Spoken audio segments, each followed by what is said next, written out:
Bismillahirrahmanirrahim. Assalamualaikum warahmatullahi wabarakatuh.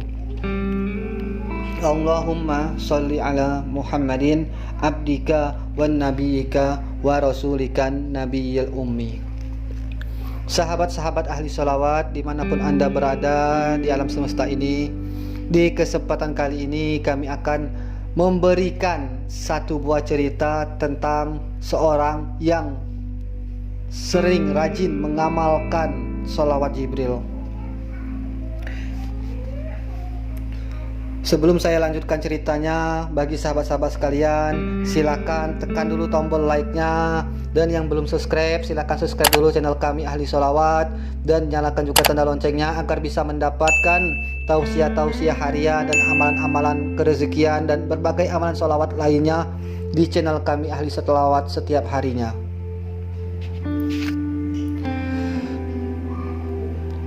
Kisah ini diambil dalam kitab Ar-Rizqul Wasik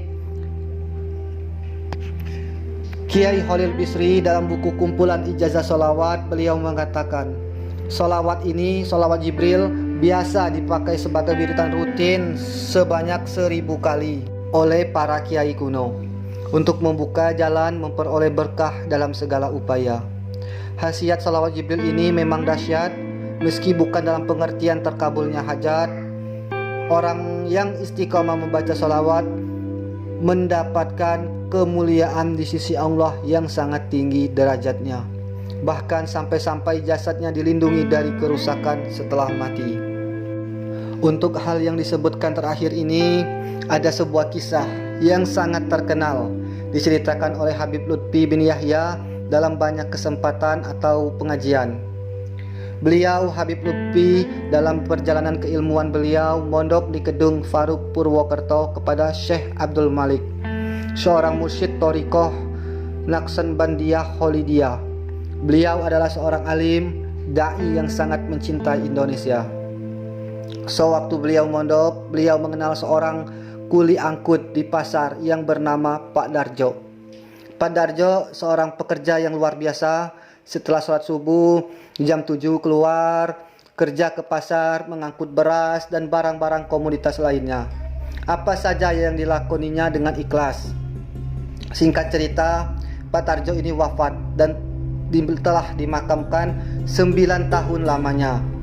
Setelah itu, cucu beliau meninggal. Keluarga sepakat untuk memakamkan sang cucu di dekat makam kakeknya tadi, Pak Darjo. Karena di situ pun banyak orang yang soleh seperti ayandah dari beli Kiai Abdul Malik, yakni Kiai Ilyas An-Naqsabandi. Akhirnya kuburan Pak Darjo tadi dibongkar. Saat itulah terlihat sungguh Allah memuliakan beliau.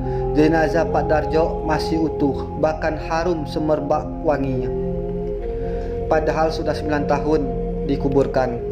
Ketika Habib Lutfi menghadap sang guru, Kiai Abdul Malik malah beliau mendahului berkata, "Darjo, mayitnya masih utuh?" Belum Habib berkata, Kiai Abdul Malik sudah tahu dan menjelaskan. Kata beliau, Pak Darjo adalah seorang ahli sholawat. Tiap malam tidak pernah meninggalkan sholawat sebanyak 16.000 kali. Jika belum selesai, dia tidak akan tidur. Nah, sahabat-sahabat sekalian, itulah kisah cerita karomah dari orang yang rajin dalam bersolawat. Bagi sahabat-sahabat sekalian, semoga cerita ini bisa menambah keimanan kita, menambah keistiqomahan kita dalam bersolawat. Orang yang istiqomah dalam bersolawat akan mendapatkan kemuliaan di sisi Allah Subhanahu wa Ta'ala. Semoga kita juga dimasukkan oleh Allah Subhanahu wa Ta'ala termasuk orang-orang yang memperbanyak sholawat kepada baginda Nabi Muhammad sallallahu alaihi wasallam. Amin amin ya rabbal alamin. Kami akhiri dulu video kali ini dengan kalimat hamdalah. Alhamdulillahi rabbil alamin. Wabillahi taufiq wal hidayah. Wassalamualaikum warahmatullahi wabarakatuh.